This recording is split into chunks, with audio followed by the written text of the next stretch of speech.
लखनऊ में उप मुख्यमंत्री ब्रजेश पाठक ने ऐशबाग रामलीला ग्राउंड पर सेल्फी होर्डिंग का किया उद्घाटन। नारी शक्ति अभियान में महिलाओं को किया जागरूक।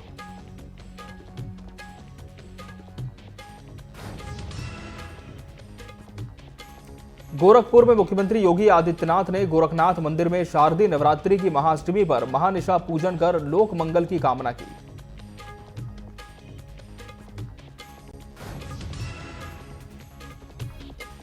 लखनऊ में यशराज इंस्टीट्यूट में एआई, रोबोटिक्स और साइबर सुरक्षा पर एक दिवसीय कार्यशाला आयोजित। छात्रों को आधुनिक तकनीक और साइबर सुरक्षा की दी गई जानकारी।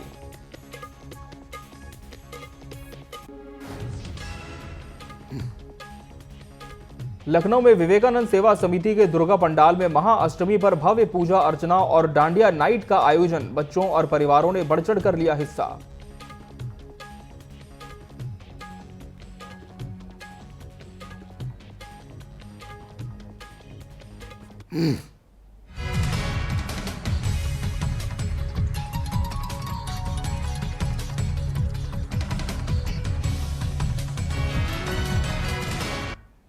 नमस्कार, बहुत स्वागत है आपका न्यूज अपडेट में। मैं हूं आपके साथ अमित शर्मा। गोरखपुर में मुख्यमंत्री योगी आदित्यनाथ ने शारदीय नवरात्रि की महाअष्टमी पर गोरखनाथ मंदिर में महानिशा पूजा संपन्न की। इस दौरान उन्होंने लोक मंगल और जनकल्याण की कामना की। निशा काल में की गई इस विशेष पूजा में मुख्यमंत्री ने परंपरागत विधि विधान से मां भगवती की आराधना कर आशीर्वाद लिया।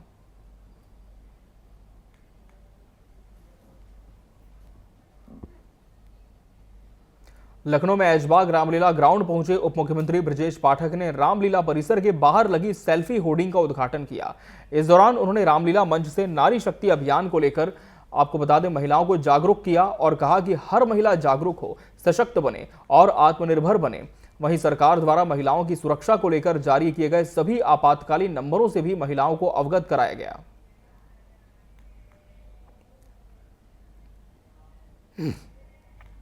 लखनऊ के गोमती नगर स्थित यशराज इंस्टीट्यूट में रोबोटलिंक्स प्राइवेट लिमिटेड की ओर से एआई, रोबोटिक्स और साइबर सिक्योरिटी पर एक दिवसीय कार्यशाला आयोजित हुई।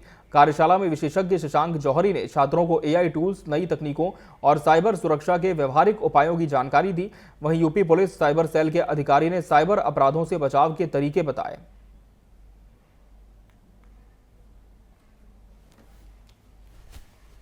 ये जो रोबोटलिंक्स इंस्टीट्यूट है, इसका यहाँ गोमती नगर में हम लोगों ने एक ब्रांच खोली है। हेड ऑफिस इसका दिल्ली है। तो इस इंस्टीट्यूट में हम लोग एआई, रोबोटिक्स और साइबर सिक्योरिटी के कोर्सेज ऑफर कर रहे हैं। तो ये कोर्सेज करने के बाद बच्चे जो है डिफरेंट सेक्टर में जा करके एआई एडेड और रोबोटिक्स एडेड जॉब कर पाएंगे। जैसे कि टीचर है तो टीचर के लिए कोर्स है इसमें। ऐसे ही पुलिस में कोई जाना चाहता है तो उसके लिए साइबर सिक्योरिटी का कोर्स है। रोबोट बनाने वाली कंपनियों को भी लोगों की रिक्वायरमेंट है। आजकल ड्रोन बनाने के लिए गवर्नमेंट काफ़ी जो है प्रोग्राम चला रही है। यूपी गवर्नमेंट जो है वो लखनऊ को एआईसीटी बनाने की तैयारी कर रही है। कानपुर देहात के पुलिस लाइन में सैकड़ों पुलिसकर्मियों ने मोबाइल के टॉर्च का इस्तेमाल कर भारत का मानचित्र बनाया। अंधेरे में यह नजारा बेहद प्रभावशाली लग रहा था। मानचित्र के बीच मिशन शक्ति 5.0 का प्रकाश चमका, जो महिला सुरक्षा और सम्मान के प्रति सामूहिक संकल्प का प्रतीक है। इस आयोजन को एसपी की पहल पर किया गया और इसे देख उपस्थित सभी पुलिसकर्मी और लोग भाव विभोर हो गए।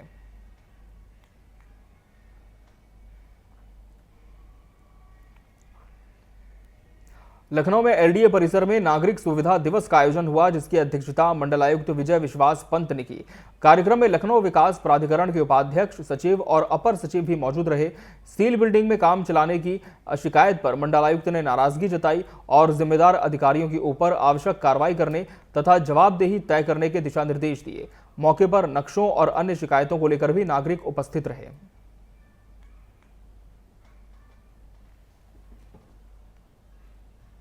खबर बहराइच पयागपुर से है, जहां 3 करोड़ रुपए की लागत से बने 50 शैय्या बैंड का लोकार्पण विधायक सुभाष त्रिपाठी ने फीता काटकर किया। सामुदायिक स्वास्थ्य केंद्र पयागपुर में 100 बैंडों की सुविधा पूरी हो गई है। मौके पर रक्तदान शिविर का आयोजन भी किया गया, जिसमें रेड क्रॉस संस्थान के सदस्य, सीएचओ और युवा बढ़ चढ़कर शामिल हुए।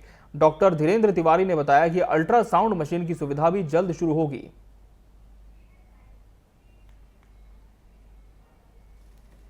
आज सामुदायिक स्वास्थ्य केंद्र पयागपुर पर माननीय विधायक जी के द्वारा 50 शैय्या युक्त फील्ड अस्पताल का उद्घाटन किया गया है, जिसमें ब्लड डोनेशन कैंप का भी आयोजन किया गया था। बहुत सारे यहाँ के लोगों ने हमारे CHO ने बढ़ चढ़ कर हिस्सा लिया। 1 दर्जन से ज़्यादा लोगों ने ब्लड डोनेट किया है और उद्घाटन माननीय विधायक जी द्वारा कर दिया गया है। अभी ऐसी जिले से सूचना है कि दीपावली के आसपास अल्ट्रासाउंड मशीन CSC प्रयागपुर को उपलब्ध हो जाएगी और यहाँ के लोगों के लिए सुविधा उपलब्ध रहेगी। आज सामुदायिक स्वास्थ्य बहराइच से दुखद खबर सामने आई, जहां रामगांव थाना क्षेत्र के मरी माता मंदिर घाट पर मुंडन कार्यक्रम से लौट रहे युवक माधव राज नदी पार करते समय पैर फिसलने से गिर गया और डूब गया। काफी देर तक न लौटने पर परिजनों ने तलाश शुरू की और पानी में तैरता शव मिलने से इलाके में हड़कंप मच गया। पुलिस और गोताखोरों की मदद से शव बाहर निकाला गया और पोस्टमार्टम के लिए भेजा गया। परिजन हादसे से गहरे सदमे में हैं।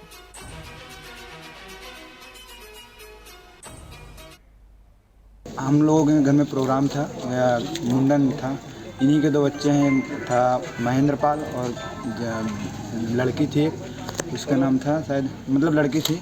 इन दोनों का मुंडन था, तो इसलिए मरी माता में मनाना था तो वहाँ लेकर गए थे। अब वहाँ पे मुंडन सब अच्छे से हो गया। उसके बाद में जब सबको आना हुआ, इन्होंने बोला सब लोग चलो हम भी चल रहे हैं। सबको ला के यहाँ ट्राली में बैठा दिए, जिस साधन से गए थे। उसके बाद में ला के बैठा दिए। उसके बाद सबसे बोले चलो हम आ रहे हैं। फिर भाभी ने कहा नहीं संग में चलो। बोले बस तुम चलो हम तुरंत आ रहे हैं, इधर गाड़ी उठा ले चले आए। अब भाभी ने ध्यान नहीं दिया, गाड़ी इस पार है कि उस पार। अब इधर पार नहीं करने दे रहे थे तो इसलिए पार उधर हुआ था। तब ये सोचे कि घूम के कौन जाएगा, अब इसी पे चला निकल जाएँ। अब जैसे वहाँ जीने पे पैर रखा, इनका पैर फिसल गया या क्या हुआ, कोई हमारे संग में वहाँ पर था नहीं। अब उसी में खो गए। हम लोगों ने खूब खोजा भी ना, तब पता चला बाइक इनकी उधर खड़ी है और ये बाद में पता चला ये नदी में गिर गए हैं। तो बाद में हम लोगों ने खूब प्रयास किया खोजने में और लोगों ने भी सहायता की, तो उनके माध्यम से हम लोगों को नदी में मिले। उनकी डेथ हो चुकी थी। बहराइच के सरस्वती नगर मोहल्ले में मां दुर्गा पूजा पंडाल के जागरण कार्यक्रम के दौरान LIC एजेंट कृष्ण कुमार पर दबंग हर्षित ने धारदार हथियार से ताबड़तोड़ हमला किया। मोटरसाइकिल सवार दबंगों ने युवक को गंभीर रूप से घायल किया। सूचना पर पुलिस मौके पर पहुंची और मामले की बारीकी से जांच शुरू कर दी। घायल को 108 एम्बुलेंस की मदद से अस्पताल में भर्ती कराया गया। जय श्री मन कामेश्वर नव दुर्गा पूजा समिति, वहाँ पे मूर्ति रखी हुई है। आरती के दौरान हर्षित श्रीवास्तव मोटरसाइकिल लेकर के आए, कल्लू त्रिवेदी के सामने लगा दिया। कल्लू त्रिवेदी के मना करने पर दोनों भाई चाकू से भोंक दिया। जांच करके उचित कार्रवाई होनी चाहिए, उन मुलजिमों को जेल भेजा जाए। कितना बार मारा है चाकू का? 6 बार। तो उस पंडाल पे मतलब क्या आरती चल रही थी कि पूजा चल रही? जागरण चल रहा था। जागरण के दौरान जी। तो क्या कोई पुलिस नहीं थी क्या उस समय? पुलिस नहीं थी। दबंग नहीं है, दबंग है और कहीं अभी जल्दी भी जेल से बाहर हुआ है। आए दिन कोई ना कोई वारदात करता है। युवक की हालत कैसी है? युवक गंभीर है, लखनऊ रेफर कर रहे हैं। जिनको पता लगा उनका नाम क्या, करते क्या? उनका नाम कृष्ण कुमार त्रिवेदी है उर्फ कल्लू त्रिवेदी। ये LIC एजेंट हैं और बहुत ही सीधे अच्छे स्वभाव के हैं और काफ़ी दिन से हम उनको जानते भी हैं। हर्षित है, ये आ रहा था मोटरसाइकिल से। वहीं पे जिनके चोट लगी है उनका नाम है कृष्ण कुमार त्रिवेदी। वो रोड पे खड़े थे, उन्होंने हॉर्न दिया था और उसके अंदर मूर्ति है, वो जो टर्न है उसके अंदर जाकर के मूर्ति है और वहीं पे उनमें विवाद हुआ और उसी के विवाद में जो है उसने उस पर चाकू से वार कर दिया। उनके कमर पर पेट चोट लगी हुई है और डॉक्टर से मैंने देख भी लिया है, डॉक्टर से बात भी की है, वो स्टेबल है और उसको जो है चूँकि यहाँ इलाज नहीं है तो इसको रेफ़र कर दिया गया है। बाकी स्थिति सही है। जो इसमें दोषी है उसको पकड़ के उसके खिलाफ कड़ी कार्रवाई की जाए।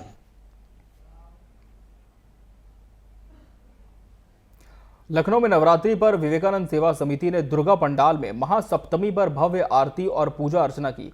साथ ही डांडिया नाइट का आयोजन हुआ, जिसमें बच्चों से लेकर महिलाओं और युवाओं तक सभी ने बढ़ चढ़कर हिस्सा लिया। डांडिया की धुनों पर लोगों ने जमकर नृत्य किया और मां दुर्गा का आशीर्वाद लिया। आयोजकों ने कार्यक्रम में सहयोग देने वाले स्थानीय लोगों का आभार जताया।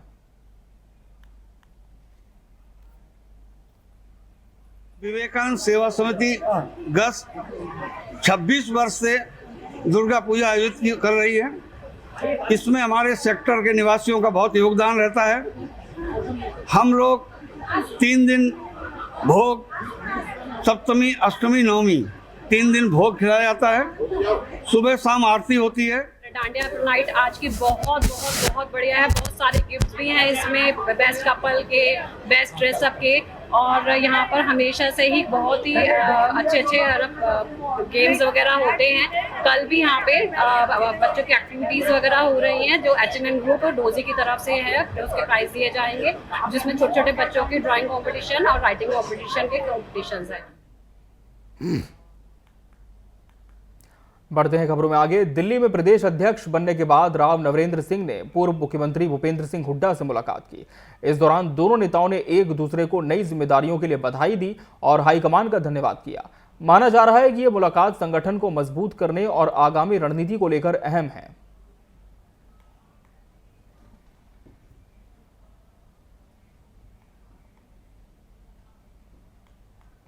न्यूज अपडेट की खबरों में फिलहाल इतना ही। मुझे और पूरी टीम को दीजिए इजाजत। नमस्कार।